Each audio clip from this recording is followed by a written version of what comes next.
respected principal of the Agrasain Boys School, the chairman, the vice chairman, the members of the board, the director is here, the students are here, and their parents, and foremost and for me, who have always been very important in my life, the teachers of the students.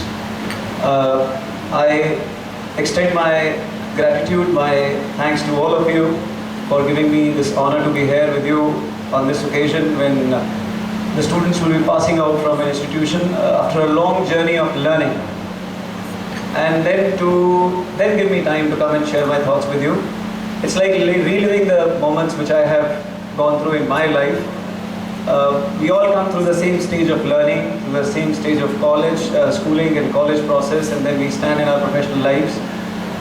I remember my days when I was a student, just like I have studied in a boys' school, and I saw the boys reciting the prayers, so it reminded me how much of a keen stage performer I was, part of all the plays, maybe reading the school reports, participating in debate competitions, and a lot of things have changed because when I last topped in my school, I scored 89% marks, and now the topper has gone at least 9 percentile marks more than that.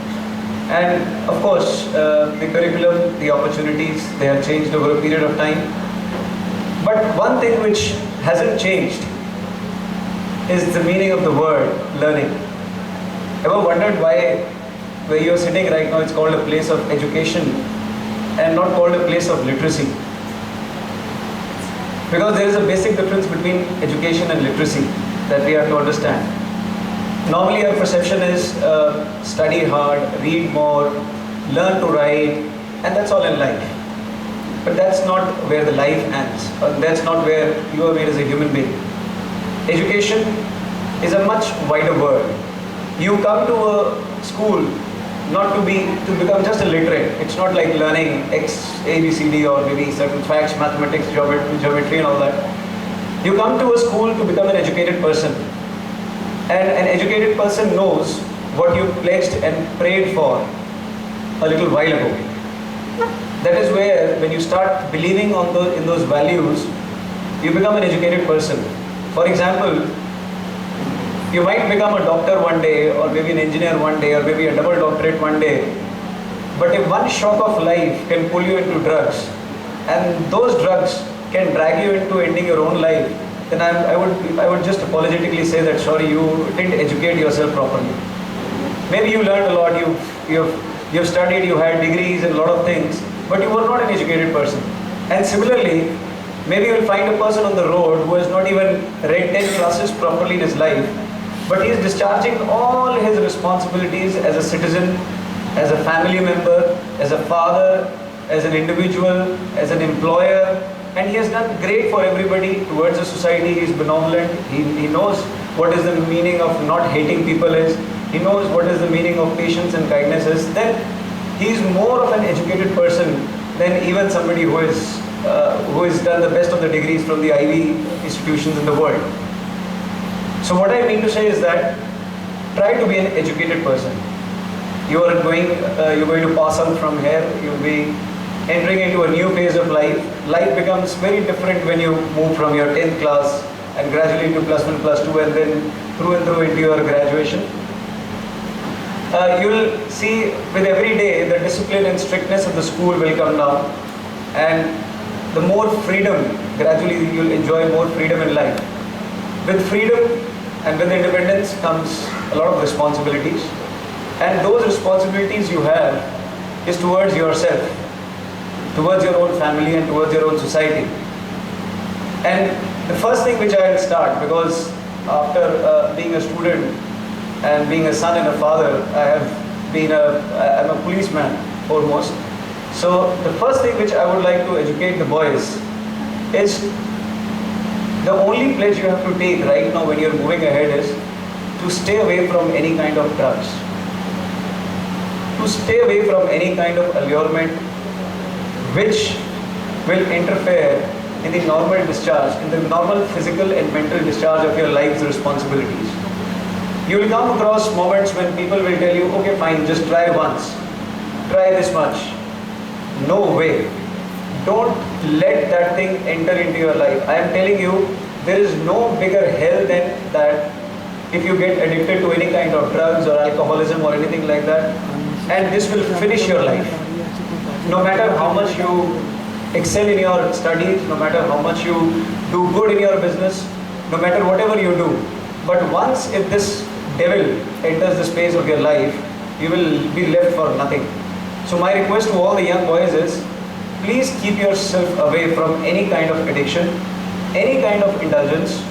And once you keep your mind free from all these activities, you will yourself realize that it becomes much easier to focus on the right things in life.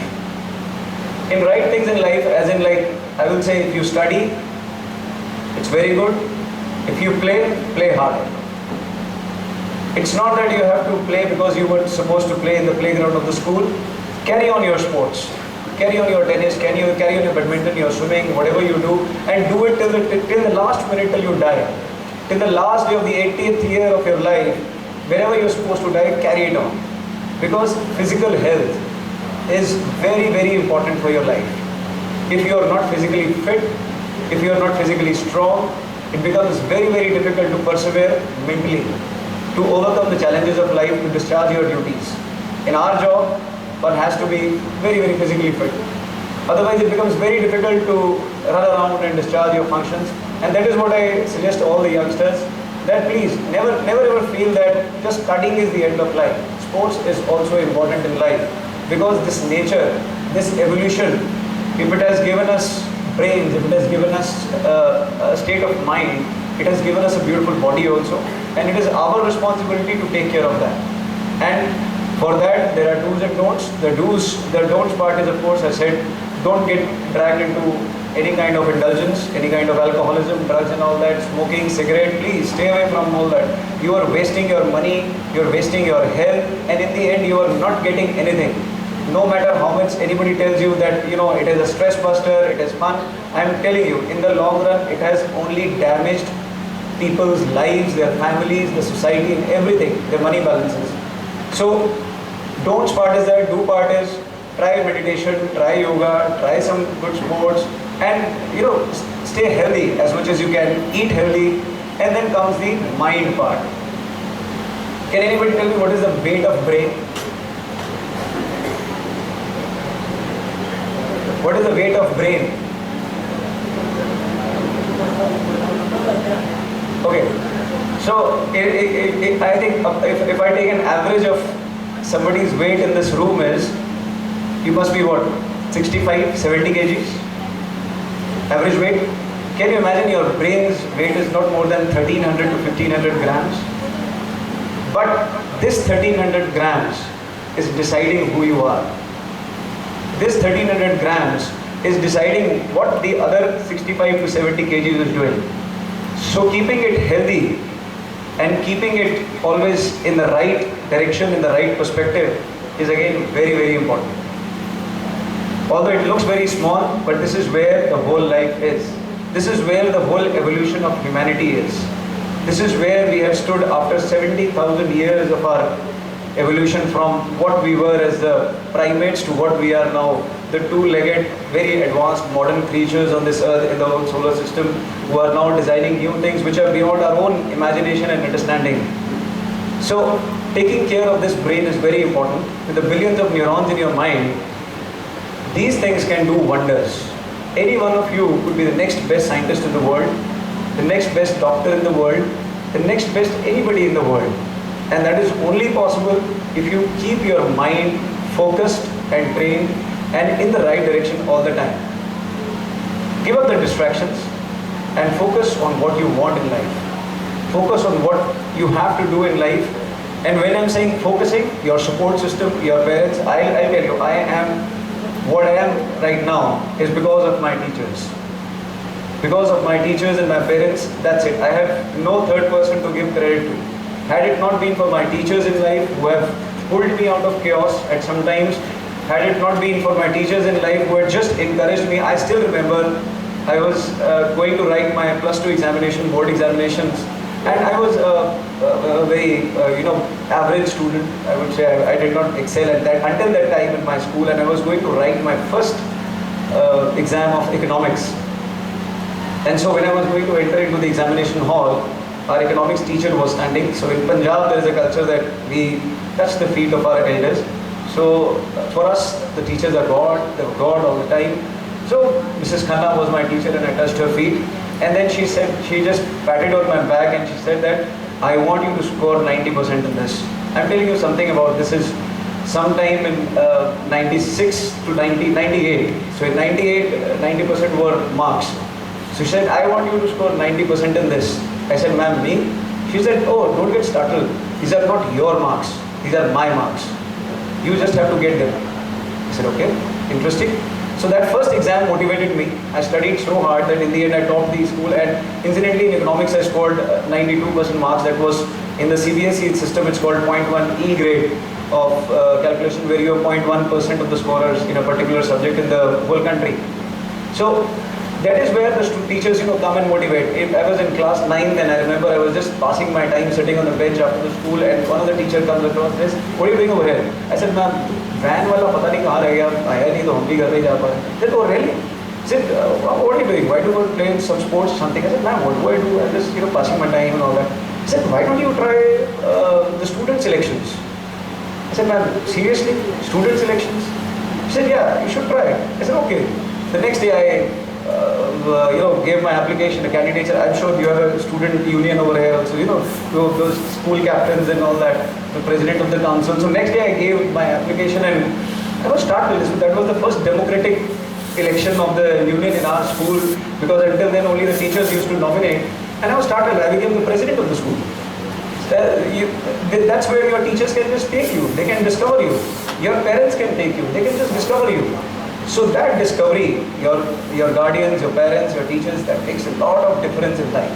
And what you did right now, Saraswati, the goddess of education, what we pray to her, there is a photo, but there are so many of them sitting over here. So never forget that we have to learn from what is there in front of us. Although we pray to the God, but the God exists amongst us, and there are a lot of inspirations, there are a lot of educations around us, and we have to learn from them.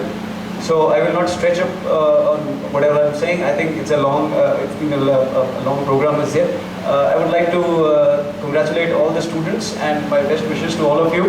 And I just hope and pray that one day I'll be a man will be sitting over there, and one of you will be here telling the other students how is it like. One of you might be.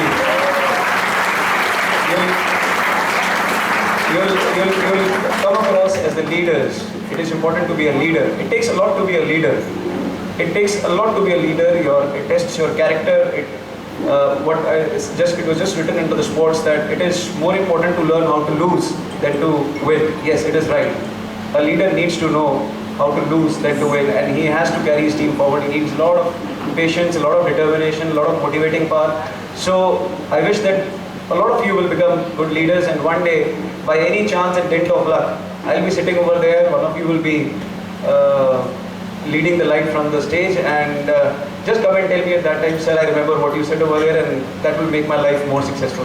Thank you very much.